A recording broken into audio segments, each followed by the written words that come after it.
Pagi, salam sejahtera untuk kita semua. Yang terhormat dan bersama kita hormati pendamping Satuan Pendidikan Kawasan Ilir Barat 2, Ibu Hajah Nurmah Herawati MM. Yang saya hormati Bapak Ibu Guru Kepala Sekolah di Kawasan Ilir Barat 2. Yang saya sayangi, saya banggakan Bapak Ibu Guru yang sudah sempat hadir pada kegiatan PKKS hari ini sebagai audiens.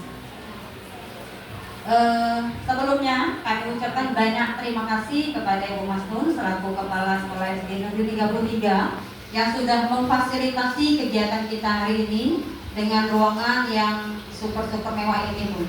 Karena ini tidak ada sekolah kami, Bu. Ya, itu realita ya, Bunda. Sebelumnya Bapak Ibu, Bunda, saya mohon maaf jika pada presentasi nanti saya terkesan kurang bersemangat karena memang hari ini saya itu tidak fit sebenarnya, Bapak Ibu ya. Tadi sebenarnya mau cik, tapi sepertinya tidak ada yang mau, Bu. Ya sudah. Oke, baik Bapak Ibu, untuk slide pertama ini kami ucapkan selamat datang pada observasi penilaian kinerja kepala sekolah untuk terjadwal khusus SD Negeri 37. Dan mohon izin perkenalkan nama saya Rika Oktayani. Saya sudah 2 tahun setengah menjadi PLT di SD Negeri 37. Lanjut, jangan ngelamuni Bu Evi. Ini harus dilibatkan ini. Untuk observasi kali ini, indikator kami ini adalah siklus peningkatan kualitas praktik pembelajaran, Bu. Ini saya teringat sekali waktu kita sosialisasi di SD Negeri 141 di arah Pasar 26.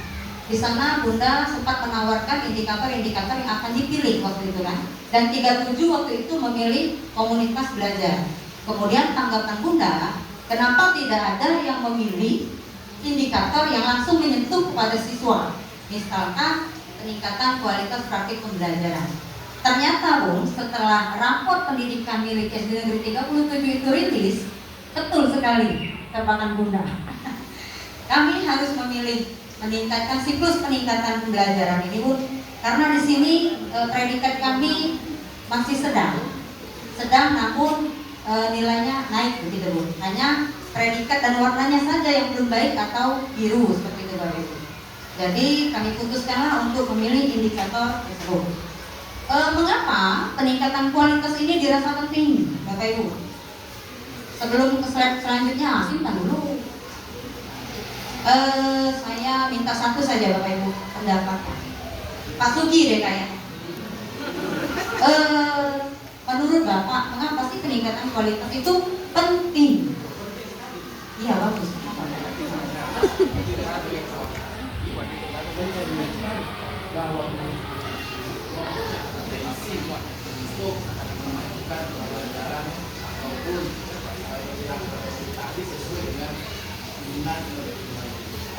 Setuju sekali. Artinya kalau bahasa kita di yang bergerak-gerak itu dulu, pun berpihak pada murid. Nah, mohon maaf jika masih lengket-lengket dikit ya. Mungkin dari Bapak Ibu guru yang lain satu lagi saya minta pendapatnya. Mengapa peningkatan kualitas itu penting, Bapak Ibu? Bu Jumaindah adalah teman antar saya ini. Pasti, saya yakin. Ada, Bu. Boleh.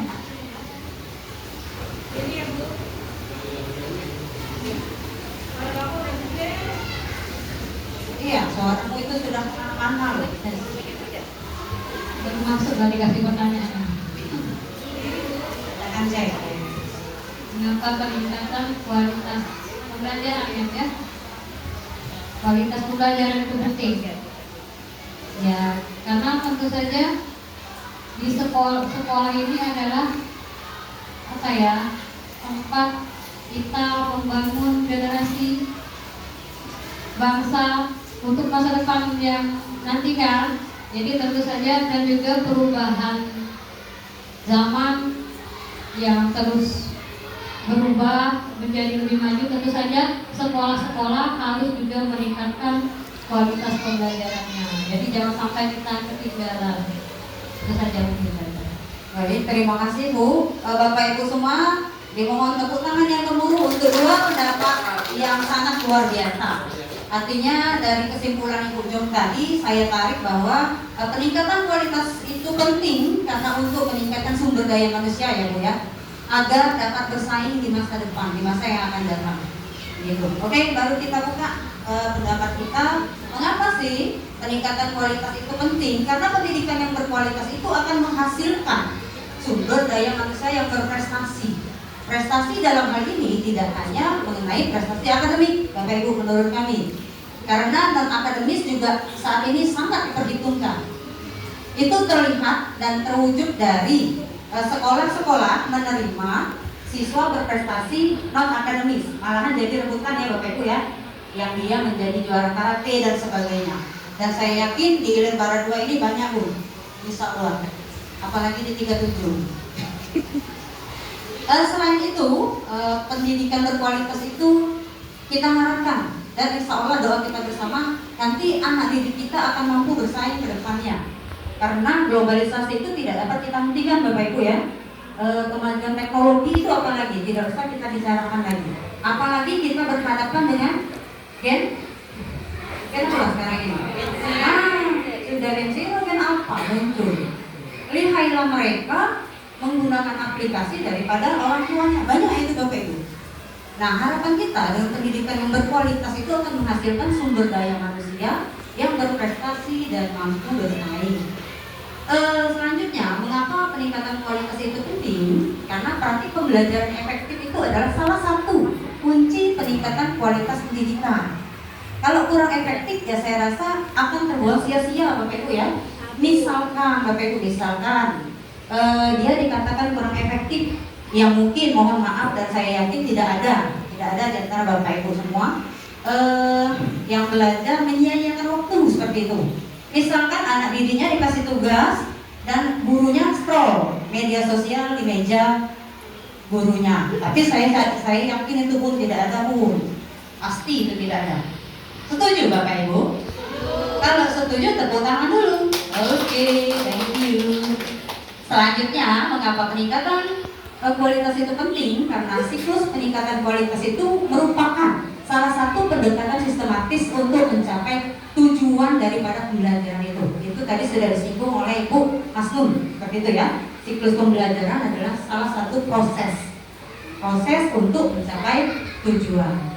Selanjutnya, kalau kita mengacu pada data dari Kemendikbudristek, itu menunjukkan bahwa sekolah yang menerapkan siklus peningkatan kualitas secara berkelanjutan itu akan mengalami peningkatan hasil belajar siswa. Ya, tahun terakhir adalah 15% dalam 2 tahun terakhir. Sayang sekali untuk poin keempat ini kami belum terrealisasi itu Bu, karena kami mengalami penurunan. Itu akan dibahas pada slide selanjutnya. Coba Ibu Evi, fotonya tadi mana Ibu Evi? Yang slide sebelumnya. Ya, ini salah satu, bukan ya itu salah satu lah cara kita mendekatkan diri untuk peningkatan kualitas pendidikan kita, mendekatkan diri dengan Sang Pencipta, mendekatkan diri dengan anak didik kita atau siswa kita, kemudian nasionalis. Di situ terlihat ya, setiap hari Senin kita harus melaksanakan upacara bendera. Oke, next. Nah, untuk realita yang kami hadapi, ya, situasi yang kami hadapi saat ini, ada beberapa indikator. Di indikator A1, di situ ada kemampuan literasi Bu, berdasarkan raport SD kami, kemampuan literasi kami itu predikatnya dengan capaiannya naik Bu, dari tahun 2024. Kemudian untuk kemampuan numerasinya flat saja Bu, tidak naik tidak turun, begitu. Kemudian untuk karakter ini predikat kita menurun Bu. Menurun ini nanti akan terkait dengan nalar kritis yang sangat menurun Bu. Dan itu salah satu capaian, bukan capaian sih Bu, realita yang kami hadapi. Kemudian di kualitas pembelajaran itu predikat kita sedang. sedang ini karena kita menunjukkan kualitas pembelajaran optimal itu dengan suasana kelas yang kondusif. Tentu saja kita selalu berusaha ya, di dalam segala keterbatasan sarana dan prasarana kita selalu berusaha untuk membuat kelas itu kondusif. Minimal salah satu usaha kami adalah mempercantik kelas itu sendiri dengan memberikan warna-warna dan sebagainya. Nah, di sini kualitas pembelajaran kami ini capaiannya turun. Nah, inilah salah satu motivasi kami untuk memilih indikator siklus peningkatan praktik pembelajaran tadi. Untuk iklim kebinekaan itu capaian kita naik di 2025, dan untuk iklim keamanan itu sendiri capaian kita naik. Saya rasa pun untuk yang perlu kita bahas ini adalah yang penurunan saja ya. Oke, lanjut Ibu Evi. Nah, ringkasan kondisi satuan pendidikan kami di tahun 2025 Bapak Ibu. Dibandingkan dengan 2024 seperti tadi berdasarkan rapor mutu kita bahwa kemampuan literasi di SD Negeri 37 Palembang ini mengalami peningkatan yang paling tinggi di antara indikator lainnya. Kemudian dari capaian tahun ini kemampuan literasi ini menjadi indikator dengan pencapaian terbaik. Mungkin ini salah satu kaitannya dengan program belajar di sekolah kita ya, yaitu berselancar seperti yang sudah sering kita lakukan bersama siswa semangat lancar membaca. Ini tentu saja disaring oleh guru masing-masing, khususnya di guru kelas tinggi. Bagi siswa yang memang belum lancar membaca, itu akan diberikan tambahan belajar khususnya untuk membaca agar lebih lancar, karena anak-anak didik kita ini akan melaju ke jenjang yang selanjutnya, yaitu ke SMP. Bahkan oleh rendahnya nalar perintis, Bu. Nah, rendahnya nalar perintis ini berkaitan dengan turunnya karakter murid pada indikator di rapor kami. Ini dengan keterangan yang paling perlu ditingkatkan, Bu. Seperti itu. Itu untuk ringkasan kondisi yang kami alami sesuai dengan real di lapangan, Bu. Oke, lanjut ke ini. Akar masalah dari kualitas pendidikan pembelajaran yang kami sebutkan tadi, mungkin tingkat kualitas interaksi antar guru itu, kemudian antar guru dan antar peserta didik itu kurang terjadi. Praktik pembelajaran ini kami akan melakukan proses mengamati perilaku anak didik kami, kemudian memusatkan perhatian terhadap aktivitas tugas yang relevan. Misalkan metode pembelajaran berdiskusi. Guru kami itu setelah saya amati pada observasi, ada yang memang mendampingi anak pun ketika berdiskusi, mendampingi anak ketika dia mengerjakan tugas. Memang ada guru yang melihat saja, seperti itu. Mungkin ini adalah strategi masing-masing guru, gitu ya. Mungkin asal dengan harapan tujuan pembelajaran itu dapat, gitu ya. Rasa anak itu bagaimana caranya agar merasa dihargai oleh bapak ibu gurunya sebagai bagian dari warga sekolah. Artinya di sini kami berusaha untuk tidak membeda-bedakan latar belakang orang tua anak itu sendiri atau latar belakang akademis orang tuanya itu sendiri. Karena di sekolah kami memang sesuai real Bapak Ibu ya, untuk akademisi itu mungkin hanya 10% orang tua yang sekolah seperti itu. Itu real ya Kak Sugi, jangan sentiung asli. Nah, ini salah satu tantangan kita untuk meningkatkan kualitas itu tadi. Dan di sini kami selalu berusaha. Nanti pada akhirnya akan sampailah pada slide strategi kami untuk meningkatkan si nalar kritis anak yang kurang ini tadi. Lanjut. Faktor dari indikator lain yang mempengaruhi capaian kualitas kami adalah refleksi dan perbaikan pembelajaran oleh guru. Nah, ini pun sudah kami terapkan. Terus kita laksanakan untuk mengisi kekurangan kita tadi. Itulah salah satu guna refleksi. Ya, Pak Suki, jangan jadi gaya aku dong. Kemudian ada kepemimpinan instruksional. Nah, artinya, ini baik ditingkatkan kepemimpinan. Seperti yang sudah kita ketahui bahwa kepemimpinan itu tidak hanya sebagai seorang manajer, tapi ada pemimpin pembelajaran Bapak Ibu. Siapakah pemimpin pembelajaran Bapak Ibu? Guru. Betul sekali, setuju sekali. Ya, kita semua adalah pemimpin pembelajaran. Karena memang belajar itu di mana saja. Setuju? Kalau setuju tepuk tangannya 3 bunyi saja. 1, 2, 3. Tidak semuanya. 1, 2, 3. Bapak kok tidak tepuk tangan? Oh ya sudah, oke. Semuanya kalau setuju 3 saja tepuknya. 1, 2, 3. 1, 2, 3. Nah kan Pak Yamin tidak tepuk dia. Awas lah ya, heran. Sentimennya gitu memang. Lanjut Ibu Epi yang cantik. Apa sih yang akan kami benahi? Nah ini inspirasi dari hasil pendapat kami bersama.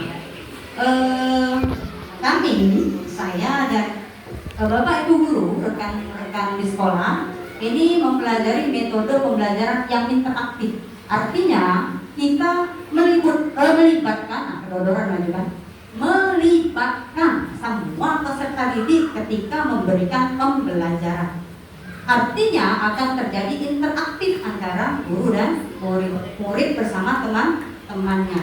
Nah itu salah satu yang kami terapkan dan kami implementasikan dengan cara mendorong atau memilih metode pembelajaran yang sesuai dengan bagian dari kualitas pembelajaran itu sendiri. Contohnya, sebelum ditanya Pak Suki, metode pembelajaran kelas rendah dan kelas tinggi itu akan berbeda, ya kan? Kelas 1 mungkin tujuan pembelajarannya masih dalam tahap menentukan. Kalau sudah kelas tinggi mungkin bisa menjelaskan, mengidentifikasi dan sebagainya. Nah itu yang mulai kami benahi seperti itu. Selanjutnya kami bersama mempelajari tentang psikologis anak. Ini tidak perlu kita pelajari bukan tidak perlu ya. Sejauh ini kami memang tidak memanggil ahli psikis itu. Cuma kita pelajari dari keseharian kita bertemu dengan anak-anak. Kalau kita memahami karakter si A, anak si A ini bagaimana, si B ini bagaimana. Nah itu yang sedang kami implementasikan. Ini pun kami implementasikan ketika Bapak Ibu mentransfer pengetahuan terhadap muridnya atau memberikan materi pembelajaran itu dengan kata-kata yang relevan pada kehidupannya sehari-hari. Betul begitu Bu Epi? Bu Epi itu ngajar kelas 1 ya? Betul begitu? Ya betul. Oke. Ibu Epi kemarin menerapkan tujuan pembelajarannya? Kalau kemarin di pra-observasi kita sudah melakukan diskusi Bu ya di sini. Nah tadi karena kondisinya pada saat kita untuk di pengen itu kan ada target perilaku yang harus guru untuk bisa kuasai di dalam kelas. Jadi di dalam target perilaku tadi kebetulan saya itu memilih mengenai metode diskusi kelompok yang harus diterapkan di dalam pembelajaran. Jadi ketika melakukan diskusi dengan Ibu Rita, di sini kami memilih tujuan pembelajaran yang memang bisa dapat diterima oleh peserta didik karena memang pada saat diskusi untuk kelas rendah itu belum seahli kelas tinggi. Betul. Tujuannya memang kita cari yang sederhana agar mereka mampu memahami dalam proses pembelajaran, melakukan identifikasi ataupun mengerjakan tugas kelompok yang diberikan oleh guru. Seperti itu Ibu. Oke. Dan itu sudah kita lakukan, gitu kan? Ya. Dan saya yakin Bapak Ibu semua juga sudah melakukan itu pada tahap pra-observasi. Selanjutnya Ibu Epi, next slide selanjutnya. Apa sih rencana tindak lanjut kita? Salah satunya untuk meningkatkan kualitas praktik pembelajaran itu kita menerapkan pembelajaran secara mendalam. Seperti yang sering Bunda sampaikan, deep learning ini merupakan salah satu upaya untuk anak-anak kita pembelajaran dengan menghadirkan kesan belajar yang baik, kemudian belajar yang bermakna, dengan kondisi belajar yang bermakna yang tentunya menyenangkan. Ini tadi kalau saya perhatikan adalah salah satu upaya SD Negeri 33 untuk mendapatkan kualitas pembelajaran terbaik, yaitu melakukan pembelajaran menyenangkan gitu ya. Nah, melakukan pembelajaran menyenangkan ini adalah konteks yang berbeda-beda. Tidak harus selalu berkomedi, ketawa ketiwi, cipika-cipiki, mungkin tidak seperti itu Bapak Ibu ya. Mungkin bisa saja kita memberikan warna-warna menarik pada pembelajaran itu sendiri. Biasanya kalau untuk numerasi matematika itu menggunakan buku yang berwarna-warni seperti itu Bapak Ibu ya. Itu menurut kami pembelajaran menyenangkan. Itu tidak harus tertawa melulu. Kemudian pembelajaran mendalam ini merupakan cara bukan hanya menghafal saja anak-anak itu, tapi dia harus memaknai. Catat 3 tahapan. Yaitu tadi kita harus memahami terlebih dahulu. Ya Bu, siap. Aduh, lebih. Lanjut saja Bu ke ini. Seperti kata saya tadi ya. Tolong Pak Sugi jangan ketawa terus. Nah, di sini ada general, ada 4 siklus model umum, yaitu tadi perencanaan, ada pelaksanaan, ada pemeriksaan, kemudian ada tindakan. Itu perencanaan di sini mengidentifikasi masalah seperti yang sudah kita laksanakan pada praobservasi. Observasinya adalah pelaksanaan, kemudian pemeriksaan. Terakhir kita akan melakukan pasca observasi dengan menentukan rencana tindak lanjut. Lanjut Bu Evi. Di sini merupakan siklus tadi ya Bapak Ibu. Nah, di sini kami sudah melaksanakan pra observasi ini kami jadwalkan benar satu-satu, kami diskusi bersama. Apa yang kami lakukan? Yang identifikasi masalah, tujuan, kemudian rencana tindak lanjut. Seperti tadi Bu Evi ngajar kelas 1, Bu Zalita ngajar kelas 6 itu akan berbeda. Identifikasi masalah, tujuannya akan berbeda, kemudian apa yang akan diajarkan juga berbeda metode. Lanjut Ibu Evi. Nah, di sini ada tahap observasi atau tahap kedua pada siklus pembelajaran umum tadi.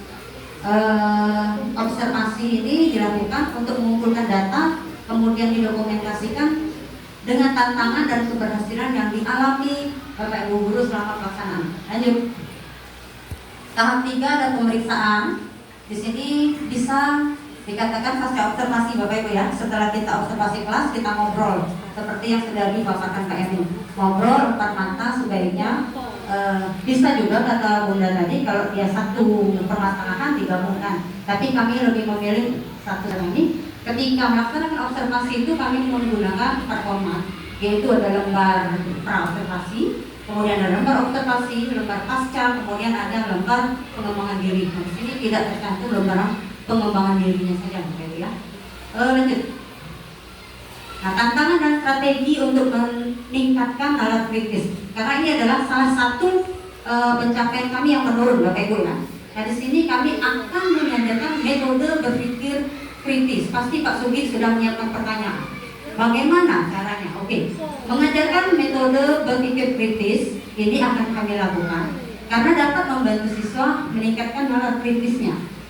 Misalkan, Bapak Ibu ya, saya kasih contoh sedikit lagi habis ini. Misalkan pada mata pelajaran IPS itu akan membahas mengenai terjadinya hujan. Bagaimana anak itu bisa memahami apa sih hujan? Benar tadi kita harus beri dulu pengertian apa sih hujan, dari mana sih hujan ini berasal, apakah hujan ini berdampak baik atau buruk. Nah, kita berikan dulu dia pemahaman secara mendalam untuk dia berpikir kritis. Kemudian dia akan bertanya, menimbulkan pertanyaan-pertanyaan baru, Bapak Ibu. Nah, itu salah satu yang akan kami laksanakan.